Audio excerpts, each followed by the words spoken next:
Today, WHO is proud to be uniting with many partners to launch the Access to COVID-19 Tools Accelerator, or the ACT Accelerator.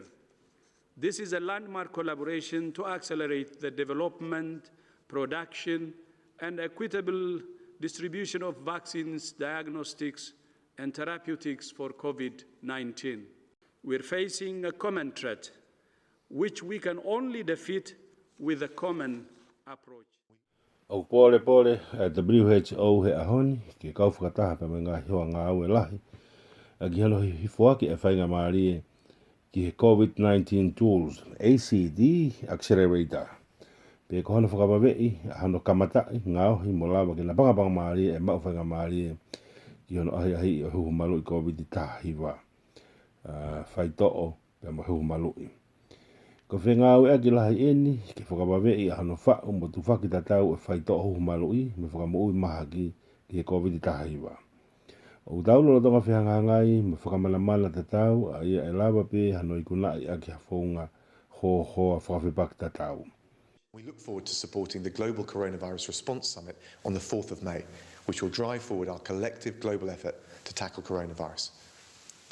It will ensure that desperately needed resources for research and development of new vaccines, therapeutics and diagnostics are made available so that we can overcome this disease. O tauhanga atuen ke popo I a samiti ki he tari whakakolope ki he coronavirus I a wha o me. Ai e whai ai pe hono teke e mau whainga whakataha whakakolope ki te koloi ai coronavirus. Tele whapapau I ai fuwhie mao ki hangahi resource ki whai a ki hawhekumi mo kamata I huhu malu'i fo ou. O whakawhanga maaria I ai whai to o ki sai e mahaki ya mo whai to o whakameti kolo ka hui ka lawa ki tau ikunai e mahaki. O whie mao ki tau kamata I huhu malu'i, o whie mao ki tau wha uia mo whakamafola ia ki he turiki kotoa o mamani, pe whakawhanga maaria I hono mau ia mau inga whakapaanga e malawa ke fua. We need to develop a vaccine. We need to produce it and to deploy it in every single corner of the world and make it available at affordable prices. We will stand by our partners in this common endeavor, and you can count on Italy. Together, we'll make it. We must commit to a system of fair global access, because as long as the virus is active somewhere, we are at risk everywhere. Norway supports this unique collaboration. Many of us will know that Africa is extremely vulnerable to the ravages of this virus.